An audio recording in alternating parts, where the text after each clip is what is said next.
दोस्तों मेरा नाम है संग्राम और आज दिन 14 अगस्त 2026। तो चलिए दोस्तों देखते हैं क्या हाल है हमारे पोर्टफोलियो का। लेकिन उससे पहले दोस्तों आपको इंडिपेंडेंस डे की हार्दिक शुभकामनाएं और आप ऐसे ही पैसे बनाते रहिए और देश की आर्थिक स्थिति में मदद करते रहिए। तो चलिए दोस्तों देखते हैं हमारा पोर्टफोलियो का हाल। तो चलिए दोस्तों देखते हैं क्या हाल है हमारे पोर्टफोलियो का। सबसे पहले दोस्तों देख लेते हैं हमारा जीरोधा का ट्रेडिंग अकाउंट क्या कहता है।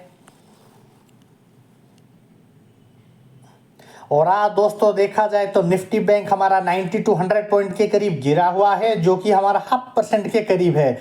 निफ्टी 50 हमारा 70 टू 80 पॉइंट के करीब गिरा हुआ है, जो कि 0.5% के करीब है। दोस्तों आज एक अच्छा खासा बेरिश डे होने वाला है दोस्तों, ऐसा मुझे लगता है।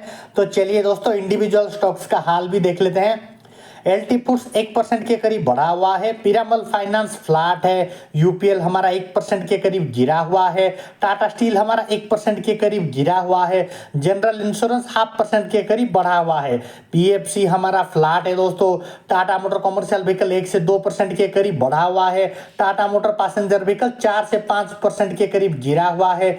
वेदांत हमारा 1% के करीब गिरा हुआ है। वेदांत स्टील 1 से 2% के करीब गिरा हुआ है। वेदांत पावर 0.5% के करीब गिरा हुआ है। वेदांत एल्यूमिनियम हमारा 0.5% के करीब गिरा हुआ है।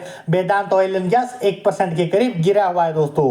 तो चलिए दोस्तों देख लेते हैं क्या प्रॉफिट बुकिंग करने जैसा कुछ है हमारे पास। तो जैसे कि आप सबको पता ही है दोस्तों, ये हमारा स्विंग ट्रेड का पोर्टफोलियो है, जो कि 12 टू 13% के करीब गिरा हुआ है। 30 टू 31,000 के करीब ये गिरा हुआ है दोस्तों। इंडिविजुअल स्टॉक्स की अगर बात करें तो LIC हाउसिंग फाइनेंस 9 टू 10% के करीब गिरा हुआ है, जो कि 4 टू 5,000 के करीब है। पीएफसी हमारा 15 टू 16% के करीब गिरा हुआ है, जो कि 23 टू 24,000 के करीब है। रेक लिमिटेड हमारा 4 टू 5% के करीब गिरा हुआ है, जो कि 2 टू 3,000 के करीब है दोस्तों। तो हाल फिलहाल के लिए प्रॉफिट बुकिंग करने जैसा कुछ नहीं है दोस्तों। अगले कुछ दिनों में शायद कुछ बड़ा अपसाइड का मोमेंटम मिल जाए, तब हमें कुछ अच्छा खासा बड़ा मुनाफा बुक करने को मिल सकता है दोस्तों। लेकिन हाल फिलहाल के लिए हमें पेशेंस के साथ वेट करना पड़ेगा। तो चलिए दोस्तों इसको एजिटी छोड़कर आगे बढ़ते हैं और देखते हैं हमारा अगला वाला पोर्टफोलियो क्या कहता है दोस्तों हमारे कोटक नियो का पोर्टफोलियो, जिसमें हमारा ओवरऑल पोर्टफोलियो का प्रॉफिट हमारा 17 टू 18,000 के करीब देखने को मिल रहा है। 68 टू 69% के करीब रिटर्न हमें देखने को मिल रहा है दोस्तों। इंडिविजुअल स्टॉक्स की अगर बात करें तो एलटी फूड्स हमारा 17 टू 18,000 के करीब बढ़ा हुआ है। 69 टू 70% के करीब। विमप्लास्ट हमारा आज भी गायब है दोस्तों। सेलो वर्ल्ड के साथ इसका मर्जर हो चुका है, लेकिन नए वैल्यूएशन के साथ अभी वापस आया नहीं है। अगले कुछ दिनों में नए वैल्यूएशन के साथ जब ये बड़ा मुनाफा लेकर हमारे पास आएगा, ऐसा मुझे लगता है दोस्तों। तो हाल फिलहाल के लिए इसको एजिटी छोड़कर आगे बढ़ते हैं और देखते हैं हमारा अगला वाला पोर्टफोलियो क्या कहता है। अगर आप लोगों को भी स्टॉक मार्केट के रिगार्डिंग कोई क्वेरी या फिर जानकारी की जरूरत पड़े तो मुझे कमेंट में जरूर बताइए दोस्तों, ताकि मैं आप सबकी कोई मदद कर सकूं। तो यह है दोस्तों हमारा क्रिप्टो करेंसीज का अकाउंट, जो कि हमारा 57 टू 58% के करीब गिरा हुआ है। आज के दिनों में ये हमारा 0.5% के करीब गिरा हुआ है दोस्तों। तो जैसे कि आप सबको पता ही है दोस्तों, ये एक लॉन्ग टर्म इन्वेस्टमेंट है। जब तक ज्यादा से ज्यादा टाइम तक हम इसको होल्ड करेंगे, तब हम इसमें कोई अच्छा खासा क्रिप्टो करेंसी हमारे हाथ लगेगा, ऐसा एक्सपेक्ट कर सकते हैं दोस्तों। तो चलिए दोस्तों इसको एजिटी छोड़कर आगे बढ़ते हैं। तो हमारे ग्रो का पोजिशनल ट्रेड वाला अकाउंट, जिसमें हमारा 1 डे रिटर्न में 2 टू 3,000 के करीब गिरा हुआ है। 0.5% के करीब ये गिरा हुआ है दोस्तों। टोटल रिटर्न्स की बात करें तो 10 टू 11% के करीब ये गिरा हुआ है। 67 टू 68% के करीब गिरा हुआ है दोस्तों। इंडिविजुअल स्टॉक्स की अगर बात करें तो रेक लिमिटेड हमारा 47 टू 48,000 के करीब गिरा हुआ है। 9 टू 10% के करीब।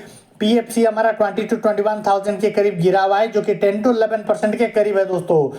तो जैसे कि आप सबको पता ही है दोस्तों, पोजिशनल ट्रेड वाला अकाउंट में 20 टू 30% के करीब जब ये प्रॉफिट चला जाएगा, तब हम इसमें आराम से प्रॉफिट बुकिंग कर लेंगे दोस्तों। अभी थोड़ा माइनस में सिनेरियो थोड़ा नेगेटिव चल रहा है मार्केट का, इसी वजह से ये फॉल में देखने को मिल रहा है दोस्तों। तो चलिए दोस्तों इंडिविजुअल स्टॉक्स का हाल तो देख लिए, अब देखते हैं हमारा म्यूचुअल फंड्स का हाल।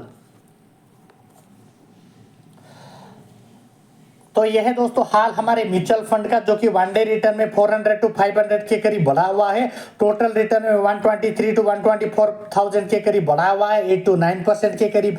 इसका XIRR भी पॉजिटिव में आ गया है दोस्तों, 6.19% का पॉजिटिव XIRR हमें देखने को मिल रहा है दोस्तों। शायद ये जिस तरह से पॉजिटिव में देखने को मिल रहा है दोस्तों, शायद इसी वजह से ही लोग कहते हैं म्यूचुअल फंड सही है।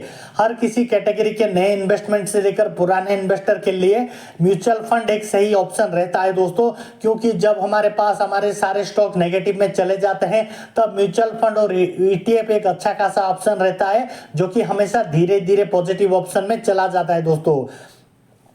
जब आप म्यूचुअल फंड में इन्वेस्ट करते हैं दोस्तों, जब न शायद मार्केट 10 से 20% के करीब गिरा हुआ रहता है, तभी ये पीछे ना जाकर थोड़ा थोड़ा आगे बढ़कर धीरे धीरे अपसाइड जाना शुरू करता है।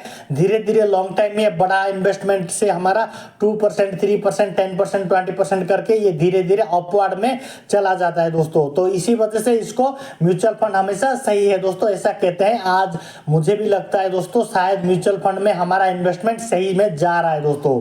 तो चलिए दोस्तों, म्यूचुअल फंड हमारा सही है, तो आगे बढ़ते हैं दोस्तों, इसको एजीटी छोड़कर आगे बढ़ते हैं। तो ये है दोस्तों हमारा एंजल वन का इन्वेस्टिंग अकाउंट, जो कि 43 to 44,000 के करीब बढ़ा हुआ है, 21 to 22% के करीब ये बढ़ा हुआ है दोस्तों। म्यूचुअल फंड की अगर बात करें तो 12 to 13% के करीब हमारा म्यूचुअल फंड बढ़ा हुआ है दोस्तों, और इसका XIRR भी पॉजिटिव में आ गया है दोस्तों, 6.45% का पॉजिटिव XIRR हमें देखने को मिल रहा है दोस्तों। इक्विटी की बात करते हैं, इक्विटी की बात करते हैं दोस्तों, 41 to 42,000 के करीब ये बढ़ा हुआ है, 21 to 22% के करीब ये बढ़ा हुआ है दोस्तों। एनालाइज की बात करें तो मिड कैप हमारा 40 to 41% के करीब बढ़ा हुआ है, लार्ज कैप हमारा 11 to 12% के करीब बढ़ा हुआ है, स्मॉल कैप हमारा 47 to 48% के करीब गिरा हुआ है दोस्तों। सेक्टर वाइज देख लेते हैं।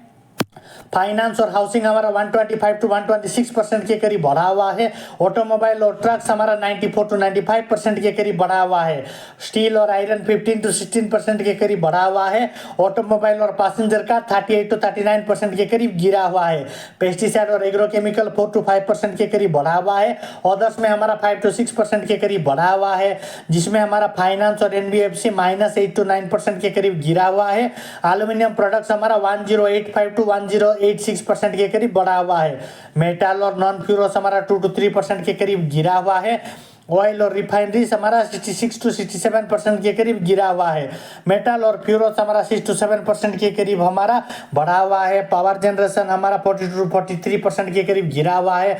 जैसे कि आप सब देख पा रहे होंगे दोस्तों, ये रेड में जो देख पा रहे होंगे दोस्तों, इसमें थोड़ा हमें बाइंग करने की जरूरत है, या थोड़ा हेजिंग करके थोड़ा नीचे के लेवल में बाइंग करके इसको एवरेजिंग कर देना चाहिए दोस्तों।